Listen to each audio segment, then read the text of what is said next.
Good morning, guys. Welcome to this Team Badass training. Guys, I appreciate you being here. I appreciate you being who you are. Now, if you're new to me, I'm Marshall Burtcher, and I help codependents discover happiness after codependency and liberate themselves from that experience, from that, basically, codependency is a way we get our needs met, and it's a way we survive what's called the discard trauma.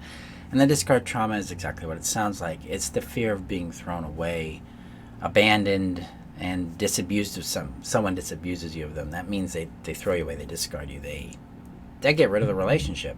They move on and replace you with something else. And that can happen over and over in relationships, especially with highly toxic or narcissistic individuals. That's a very chronic thing. So today, I've got to get this shared out to the community. If you're on Facebook, the link is above. If you're on YouTube, the link is below for the community. The community is where you can find emotional shelter, guidance, support in your life to break free from codependency and then to persist in that freedom that comes from it. So, and again, if you're on YouTube, hit the subscribe button, and thank you guys for watching and subscribing. Today, we're going to be talking about the concept called, or this question here, has codependency taught you that doing is where you find your value? And this comes from my own experience lately with trying to be productive. I have I wouldn't call it an addiction, but definitely I get hooked on being productive.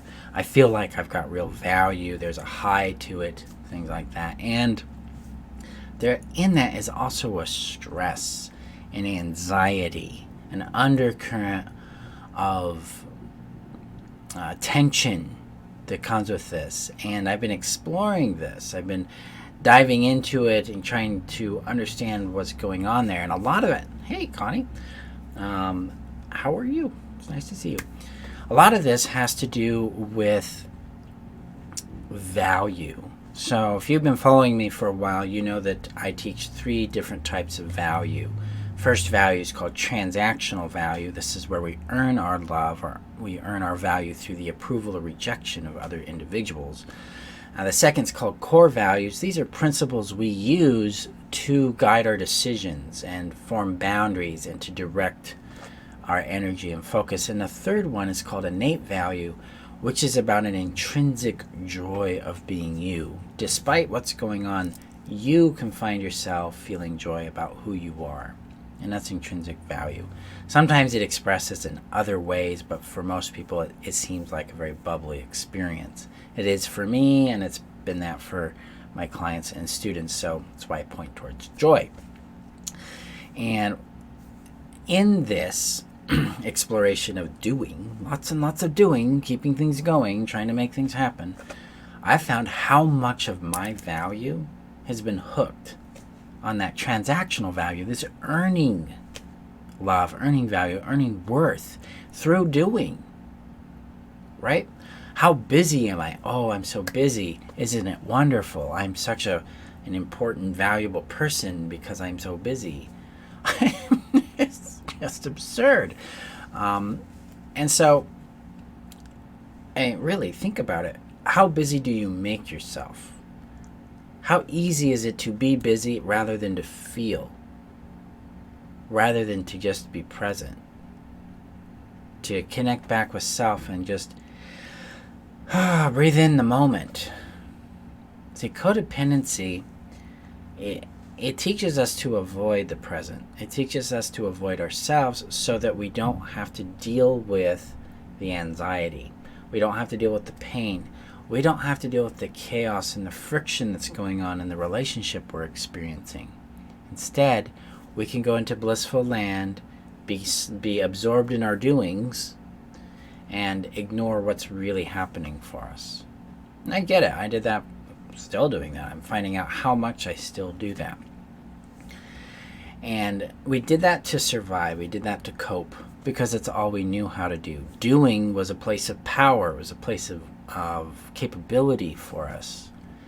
And doing can be anything. I did a lot of doing in healing, a lot of doing in understanding others and myself, a lot of doing in work, a lot of doing in business, a lot of doing with children, doing.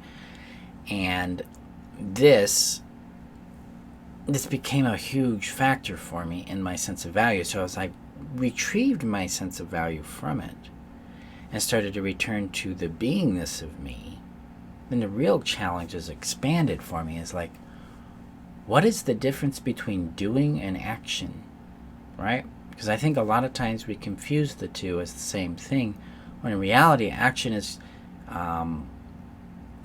a doing that I do for a specific purpose, and then I return to rest. Whereas this doingness is always about getting down the road of avoiding what I feel, right? Or trying to achieve a deeper sense of value with a person, place, or thing, or trying to prove myself, trying to be enough, things like that. And this is exhausting. And that's one of the big indicators I have found with this is, if I'm doing to get my value, I'm going to be exhausted. I'm going to be stressed. I'm going to try to be perfect. But if I'm doing because that's what is required to get from A to B, then I feel a lot more rested and a lot more energized. So in your journey beyond codependency, in your journey outside of this survival technique we call codependency, lean into being more and being in your value more, and then exploring how you're inspired to take action. Is it enthusiasm driving you? Is it curiosity, or is it fear? Is it obligation? Is it guilt that drives you to do those actions? How often are you making yourself deliberately busy when you could be making a little more space for rest and for time for you to connect with your body, connect back with your essence, to have presence with self, with you, and then presence with other? Look at where you're occupying the emptiness in your space and in who you are with doing. You really want to go deep into that. That emptiness is a scary place at first. But when we lean into it somatically, that means we sense into it. We see what else is there. So I feel a little empty. When I lean and listen into my body, what else shows up? What else comes into my awareness? It starts to be a little more populated. Maybe there's anxiety, maybe there's joy, maybe there's comfort, maybe there's a realization. Maybe I connect back with a dream or a hope or a desire that was valuable for me.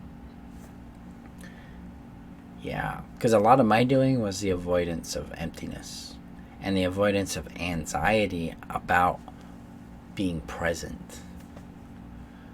So guys, this week, or at least today, take a moment and see how you're absorbing your space by doing, and then maybe set aside that doing and move back into a presence with it, a mindfulness of where you're at, what you're feeling, what's going on for you, and see what's there.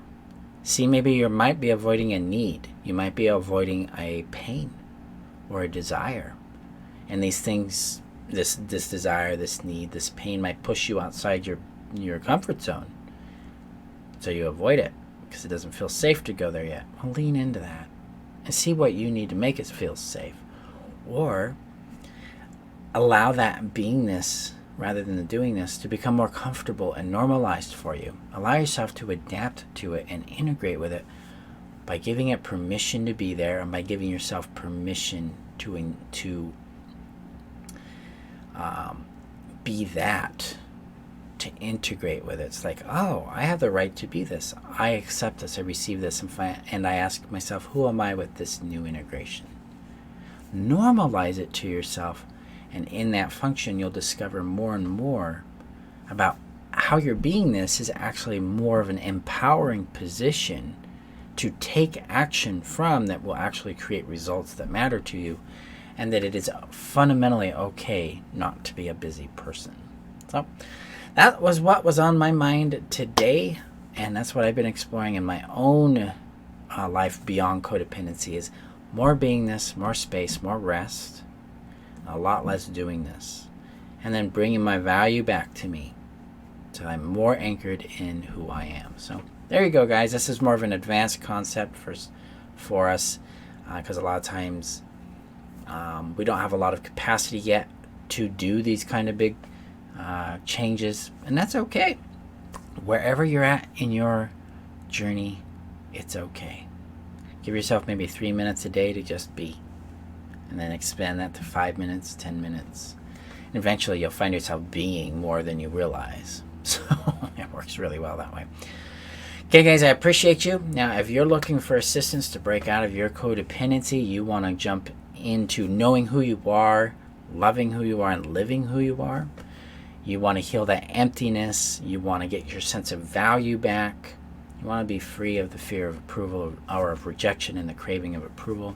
And I recommend you join the happiness strategy. I have the automation version open, so jump in. You can learn more about that by taking my masterclass. The link is above on Facebook. It's below on YouTube. I appreciate you guys. I look forward to seeing you in the course, because I'll change your life there. And if you have any questions or anything you would like me to focus on in these training videos, PM me or comment below. Let me know what you got out of today.